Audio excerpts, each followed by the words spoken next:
പ്രിയമുള്ളവരെ, നമ്മുടെ ജീവിതത്തിൽ സന്തോഷങ്ങളും സങ്കടങ്ങളും ഒക്കെ നിറഞ്ഞൊരു ജീവിതം. സന്തോഷം തന്നെയായിട്ട് ആർക്കും ഒരു ജീവിതം ഉണ്ടെന്ന് തോന്നണില്ല, സങ്കടം തന്നെയായിട്ട് ഒരു ജീവിതം ഉണ്ടെന്ന് തോന്നണില്ല. Hallelujah, hallelujah. സന്തോഷം മാത്രമായിട്ട് ആർക്കെങ്കിലും ഉണ്ടോ അങ്ങനെ ഒരു ജീവിതം? ഇവിടെ ഇരിക്കുന്ന ആർക്കെങ്കിലും സന്തോഷം മാത്രമായിട്ട് ഉണ്ടോ? ഇല്ല. മറ്റു ചിലരുടെ ജീവിതങ്ങൾ കാണുമ്പോൾ നമുക്ക് തോന്നും, ഓ അവർക്ക് സന്തോഷം മാത്രമേ, നമുക്കാണ് ഈ കഷ്ടപ്പാടും ദുരിതവും, അവർക്കാണെങ്കിൽ വെച്ചടി ഉയർച്ച. അല്ലേ? നമ്മൾ അങ്ങനെ ചിന്തിക്കൂ. എന്തുകൊണ്ട് അങ്ങനെ ചിന്തിക്കണമെന്നറിയാമോ? ഈ മറ്റുള്ളവരുടെ ജീവിതത്തിൻ്റെ പരാജയങ്ങളും തകർച്ചകളും വേദനകളും ഒന്നും ആരും അങ്ങനെ അധികം പുറത്ത് കാണിക്കില്ല. അവർക്കുണ്ട് തകർച്ച, അവർക്കുണ്ട് പരാജയം. ചിലത് നമ്മൾ കാണും, അവരുടെ കയ്യിൽ നിന്ന് വിട്ടുപോയി കഴിയുമ്പോൾ നമ്മൾ കാണും, അതുകൊണ്ടോ അവരുടെ ജീവിതത്തിൽ വലിയൊരു തകർച്ച വന്നു എന്ന് നമ്മൾ പറയും. കൈവിട്ട് പോകാത്തിടത്തോളം കാലം ആരും അവരുടെ തകർച്ചയും സങ്കടമൊന്നും പുറത്ത് കാണിക്കില്ല. അപ്പം നമ്മൾ നോക്കുമ്പോൾ അവരൊക്കെ സന്തോഷത്തോടെ ചിരിച്ചുല്ലസിച്ച് നടക്കുന്നു, അവർക്കൊന്നും ഒരു കുഴപ്പവും ഇല്ല, അവർക്കെന്നും സന്തോഷം മാത്രമാണ്. നമ്മുടെ അവസ്ഥയോ നമുക്കെന്നും ഈ കഷ്ടപ്പാടും ഈ ദുരിതവും തന്നെ. ചോദിക്കട്ടെ, നമുക്കെന്നും സങ്കടം ആണോ? അല്ലെന്നേ, നമുക്ക് സങ്കടത്തോടൊപ്പം തന്നെ സന്തോഷങ്ങളുണ്ട്. സങ്കടമാണോ സന്തോഷമാണോ നമ്മുടെ കൂടുതലുള്ളത്? ഇത് വല്ലാത്തൊരു ചോദ്യമായിപ്പോയില്ലേ. സങ്കടമാണോ സന്തോഷമാണോ കൂടുതലുള്ളത്? ഇന്നത് കൂടുതൽ ഇന്നത് കുറവെന്ന് പറയാനല്ല പറയുമ്പോൾ, രണ്ടും ഇങ്ങനെ ഇടകലർന്ന് സങ്കടങ്ങളും സന്തോഷങ്ങളും മാറി മറിഞ്ഞ. പക്ഷെ നമ്മുടെ മനുഷ്യൻ്റെ ഒരു സ്വഭാവം എന്താണെന്നറിയാമോ? സന്തോഷങ്ങളിലേക്കൊന്നും അധികം നമ്മുടെ കണ്ണ് പിടിക്കാറില്ല, സങ്കടങ്ങളെല്ലാം പെട്ടെന്ന് നമ്മൾ കണ്ടുപിടിക്കും, ദുഃഖങ്ങളെല്ലാം കണ്ടുപിടിക്കുക, എന്നിട്ട് പരാതിയും പരിഭവമായിട്ട് നിരാശപ്പെട്ട് വിഷമിച്ച് നടക്കും. അതുകൊണ്ട് നമ്മുടെ തോന്നൽ മുഴുവൻ, എൻ്റെ ജീവിതത്തിൽ മുഴുവൻ കഷ്ടപ്പാടും ദുരിതവും തന്നെയാണ്. അങ്ങനെ കഷ്ടപ്പാടും ദുരിതവും തന്നെ ഉള്ളവരും ഈ ലോകത്തിൽ ആരും ഇല്ല. സന്തോഷങ്ങൾ മാത്രമുള്ളവരും ആരും ഈ ലോകത്തിലില്ല, സങ്കടങ്ങളും കഷ്ടപ്പാടും മാത്രമുള്ളവരാരുമില്ല. മനുഷ്യ ജീവിതം എന്ന് പറയുന്നത് ഇത് രണ്ടും കൂടെ ഇടകലർന്നത്. ഒന്ന് കരമടിച്ച് ദൈവത്തിന് നന്ദി പറഞ്ഞേ, ശക്തിയോടെ ഒന്ന് കൈകളടിച്ചോ. ഹല്ലേലൂയ, യേശുവേ നന്ദി. എന്നിട്ട് നമ്മൾ നമ്മുടെ സങ്കടങ്ങൾക്കൊക്കെ കാരണങ്ങൾ കണ്ടുപിടിക്കാൻ പരിശ്രമിക്കും. സങ്കടങ്ങൾക്കൊക്കെ കാരണങ്ങൾ എന്ത് കാര്യത്തിലാണേലും, ഇപ്പം മക്കളുടെ ഭാവിയുടെ കാര്യത്തിലാകട്ടെ, ഒരു വീടിൻ്റെ കാര്യത്തിലാകട്ടെ, ഒരു ആരോഗ്യ പ്രശ്നത്തിൻ്റെ കാര്യത്തിലാകട്ടെ, കുടുംബത്തിലൊരു പ്രശ്നത്തിൻ്റെ കാര്യത്തിലാകട്ടെ, ഏത് സങ്കടകരമായ കാര്യങ്ങൾക്കും നമ്മൾ എന്തെങ്കിലും കാരണങ്ങളും കണ്ടുപിടിക്കും. അതിന് കാരണക്കാരായ മനുഷ്യരെ നമ്മൾ കണ്ടുപിടിക്കും. ഹല്ലേലൂയ. എൻ്റെ അച്ഛാ മകൾക്ക് 30 വയസ്സ് പ്രായമായി. അങ്ങനെ കുറേ ആലോചിച്ചിരുന്നപ്പോഴാണ് അച്ഛാ ഒരു നല്ല ആലോചന വന്നത്. അങ്ങനെ എല്ലാം ഓക്കെ ആയിട്ട് വന്ന, ഒരു കുഴപ്പമില്ലാണ്ട് എല്ലാം ഓക്കെ ആയിട്ട് അവസാന നിമിഷം ഇത് നടക്കുമെന്ന് ഉറപ്പായിരുന്നു, ഞങ്ങൾക്കും ഉറപ്പായിരുന്നു, അവർക്കും ഉറപ്പായിരുന്നു. അവസാന നിമിഷം ആ കല്യാണം മാറിപ്പോയച്ചാ, മുടങ്ങിപ്പോയി. അന്വേഷിച്ച് വന്നപ്പോഴല്ലേ മനസ്സിലായത്, ഞങ്ങളുടെ അയലൊക്കത്തെ വീട്ടിലുള്ളവർ അത്ര നല്ല കൂട്ടരല്ലച്ചാ, അവർക്ക് പണ്ട് തൊട്ടേ ഞങ്ങളോട് ഇത്തിരി അസ്വസ്ഥത ഉണ്ടായിരുന്നതാ. അവരെങ്ങാണ്ട് അവൻ്റെ ചെറുക്കൻ്റെ വീട്ടിൽ ചെന്നിട്ട് എന്തോ ഞങ്ങളെക്കുറിച്ച് അപഖ്യാതി പറഞ്ഞു കൊടുത്തു. അങ്ങനെ പെണ്ണിൻ്റെ കല്യാണം മുടങ്ങിപ്പോയി. പെണ്ണിൻ്റെ കല്യാണം മുടങ്ങാൻ ആരാണ് കാരണം? ഉറക്കെ പറയൂ, ആരാണ് കാരണം? അയൽവക്കക്കാർ അല്ലേ, അവർ മുടക്കി കളഞ്ഞതാ. പ്രിയമുള്ളവരെ, നമ്മൾ നമ്മുടെ ദുഃഖങ്ങൾക്ക് പെട്ടെന്ന് കാരണം കണ്ടുപിടിച്ചു. ഇന്ന കാരണം കൊണ്ടാണ്. ഇങ്ങനെ ഒന്ന് ചിന്തിച്ച് നോക്കിയൊക്കെ പ്രിയമുള്ളവരെ, നമ്മുടെ മകൾക്ക് ദൈവമായ കർത്താവ് ഒരു വരനെ കണ്ടെത്തി, അവളുടെ വിവാഹം ഇന്നയാളെ അവൾ വിവാഹം കഴിക്കണം, ഇന്ന ദിവസം കഴിക്കണം, ഇന്ന രീതിയിൽ എന്ന് ദൈവം നിശ്ചയിച്ചു കഴിഞ്ഞാൽ ഏതെങ്കിലും അയൽവക്കക്കാർക്ക് അത് മുടക്കാൻ പറ്റുമോ? ഉറക്കെ പറയൂ, മുടക്കാൻ പറ്റുമോ? ദൈവം ഒന്ന് നനച്ചാൽ മനുഷ്യനത് മുടക്കാൻ പറ്റില്ല. അപ്പൊ കല്യാണം മുടക്കിയത് ആണോ? ദൈവം മുടക്കിയെന്ന് പറയരുത് കേട്ടോ, ദൈവം മുടക്കിയതല്ല. ആ മകൾക്ക് ആ വിവാഹമല്ല ദൈവം നിശ്ചയിച്ചിരിക്കുന്നത്. സങ്കീർത്തനം 138 8 തിരുവചനം, ദൈവത്തിന് നിന്നെക്കുറിച്ചൊരു നിശ്ചയമുണ്ട്, ദൈവം അത് പൂർത്തീകരിക്കും. ഹല്ലേലൂയ. അപ്പം നമ്മളെക്കുറിച്ചൊരു നിശ്ചയമുണ്ട്. ആ നിശ്ചയം മറ്റാരെങ്കിലും പരിശ്രമിച്ചാൽ മാറ്റാൻ പറ്റുമോ? നമ്മൾ പലതും പറഞ്ഞത് അങ്ങനെയാണ്. എനിക്കൊരു ജോലി കിട്ടാത്തതിൻ്റെ കാരണം, എൻ്റെ ബിസിനസ് തകരാൻ കാരണം, എൻ്റെ അച്ഛാ എൻ്റെ ബിസിനസ് ഒന്ന് പച്ച പിടിച്ച് വന്നപ്പോഴത്തേക്കുണ്ടല്ലോ അവർക്ക് അസൂയ, ഇരിക്കപ്പുറത്തില്ല. അവർ അതുകൊണ്ട് അത് ചെയ്തു, ഇത് ചെയ്തു, ഞങ്ങളുടെ ബിസിനസ് തകർത്തി. അല്ലെന്നേ, എൻ്റെ ബിസിനസ് വിജയിക്കണമെന്ന് ദൈവം ആഗ്രഹിച്ചാൽ ഈ നാട്ടിൽ ആരെങ്കിലും ശ്രമിച്ചാൽ അത് പരാജയപ്പെടുത്താൻ പറ്റുമോ? ഇല്ല. ഇന്ന് കരം പിടിച്ച് ദൈവത്തിന് നന്ദി പറഞ്ഞേ. Hallelujah, hallelujah. അപ്പൊ ദൈവം ഒരു കാര്യം നനച്ചു കഴിഞ്ഞാൽ അത് അതുപോലെ തന്നെ നടന്നിരിക്കും. ശക്തിയോടെ ഒരിക്കൽ കൂടി ഒന്ന് കരമടിച്ച് ദൈവത്തിന് നന്ദി പറഞ്ഞോ. Praise the Lord, hallelujah. നമ്മൾ യേശുവിനെ കുറിച്ചാണ് കേൾക്കാതിരിക്കണേ. അതുകൊണ്ട് നമുക്ക് സങ്കടം വേണ്ട, നിരാശ വേണ്ട, പ്രത്യാശയോടെ കേട്ടോളൂ. ശക്തിയോടെ കരമടിച്ച് ദൈവത്തിന് നന്ദി പറഞ്ഞേ. ഹല്ലേലൂയ. മനോഹരമായ ഒരു വചനം നിങ്ങളുടെ മുമ്പിലേക്ക് ഞാൻ എടുത്തു വയ്ക്കാൻ ആഗ്രഹിക്കുക. ശ്രദ്ധിച്ച് കേൾക്കണേ. വെളിപാട് പുസ്തകം അധ്യായം 3 7-ാമത്തെ തിരുവചനം. വെളിപാട് പുസ്തകം അധ്യായം 3 7-ാമത്തെ തിരുവചനം. ഫിലദൽഫിയയിലെ സഭയ്ക്ക് എഴുതിയ കത്താണ്.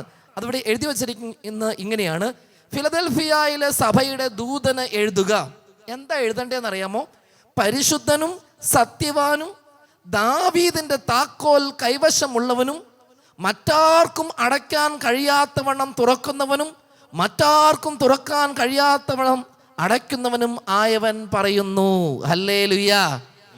മറ്റാർക്കും അടയ്ക്കാൻ സാധിക്കാത്ത വിധം തുറക്കുന്നവനും മറ്റാർക്കും തുറക്കാൻ പറ്റാത്ത രീതിയിൽ അടയ്ക്കുന്നവനും. അതാരാണ്? ആരാണ്? ഉറക്കെ പറയൂ. നമ്മുടെ കർത്താവ്. വേറെ ആരാ? ശക്തിയോടെ കരം പിടിച്ച് ദൈവത്തിന് നന്ദി പറഞ്ഞേ. ഹല്ലേലൂയ. ഈ വചനം തന്നെയാണ് യേശയ്യ 22:22. യേശയ്യ 22:22.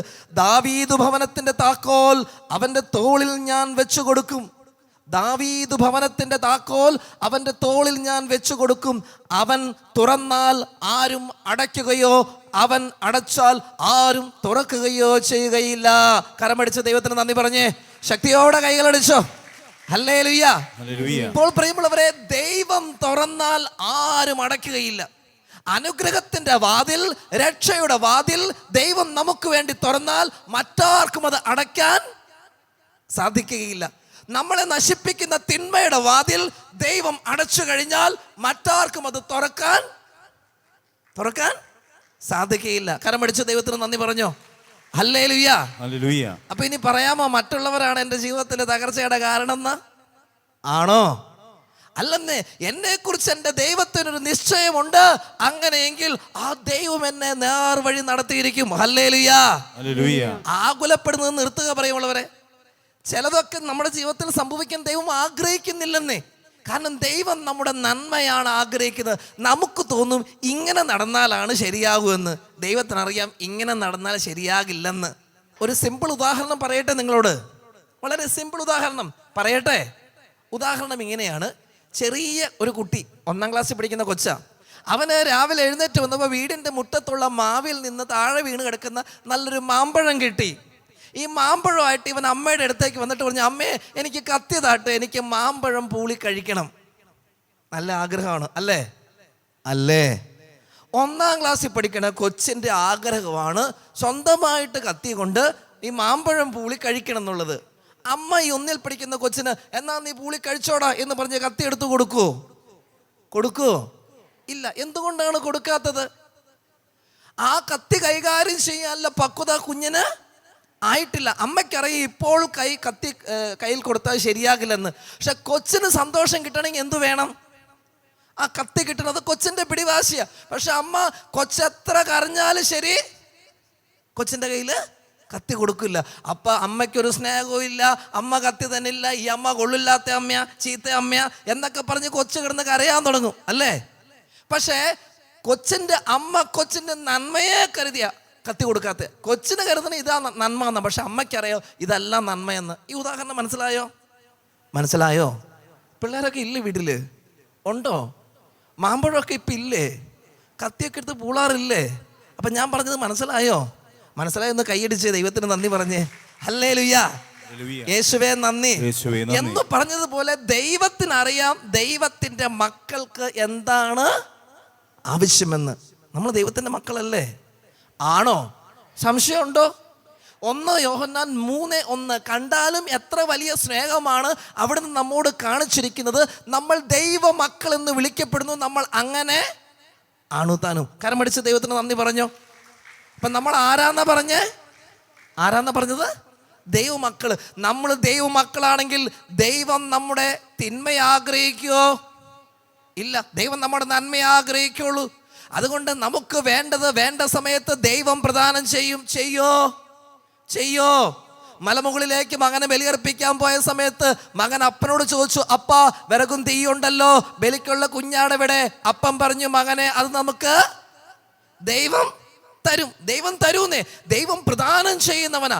അങ്ങനെയെങ്കിൽ മറ്റാര് തടസ്സം നിന്നാലും, ചേട്ടൻ തടസ്സം നിന്നതിൻ്റെ പേരിൽ, അനിയൻ തടസ്സം നിന്നതിൻ്റെ പേരിൽ, അമ്മായപ്പൻ തടസ്സം നിന്നതിൻ്റെ പേരിൽ, അയൽവക്കംകാർ തടസ്സം നിന്നതിൻ്റെ പേരിൽ നിന്റെ അനുഗ്രഹം മുടങ്ങോ? അപ്പൊ ഇനി അവരെ കുറിച്ച് പറയോ? ഇല്ലെന്നേ. ഞാൻ ഉദ്ദേശിച്ചോട്ട് കാര്യങ്ങൾ നടക്കാതെ വന്നിട്ടുണ്ടെങ്കിൽ അത് ആരും തടഞ്ഞതല്ല, അവരൊരു നിമിത്തമാണ്. അത് സമ്മതിച്ചു, അവരൊരു നിമിത്തമാണ്. പക്ഷെ അത് ആരും തടഞ്ഞതല്ല. എൻ്റെ ദൈവത്തിനറിയാം ഇപ്പോൾ അങ്ങനെ നടന്നാൽ എൻ്റെ ജീവിതത്തിന് നല്ലതല്ല. അതുകൊണ്ട് ദൈവം ഒന്ന് മാറ്റിവെക്കുന്നു, ഒന്ന് വൈകിക്കുന്നു. പക്ഷെ നമ്മൾ നോക്കുമ്പോൾ ഇതിന് കാരണക്കാരായത് അവരാണ്. അതുകൊണ്ട് അവരോടൊരു ദേഷ്യം. വലതുകരം ഉയർത്തി എന്ന് പറഞ്ഞേ ഹല്ലേലൂയാ. രണ്ട് കരങ്ങൾ ഉയർത്തി ഹല്ലേലൂയാ. യേശുവേ നന്ദി, യേശുവേ സ്തുതി. ശക്തിയോടൊന്ന് കൈയടിച്ച് ദൈവത്തിന് നന്ദി പറയാമോ? നമ്മൾ യേശയ്യാ 22 വായിച്ച് കേട്ടു അല്ലേ? വചനം എങ്ങനെയാണ്? ഞാൻ ഒരിക്കൽ കൂടി ആവർത്തിക്കുകയാണ്. എന്നോടൊപ്പം നിങ്ങളും ചേർന്ന് ഏറ്റുചൊല്ലി പ്രാർത്ഥിച്ച വചനം. യേശയ്യാ പ്രവചനം 22 അധ്യായം 22 വചനം.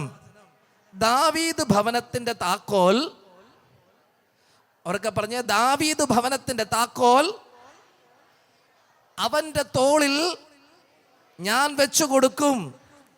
അവൻ തുറന്നാൽ ആരും അടയ്ക്കുകയോ അവൻ അടച്ചാൽ ആരും തുറക്കുകയോ ഇല്ല. അവൻ തുറന്നാൽ ആരും അടയ്ക്കുകയോ അവൻ അടച്ചാൽ ആരും തുറക്കുകയോ ചെയ്യുകയില്ല. ഹല്ലേലൂയാ.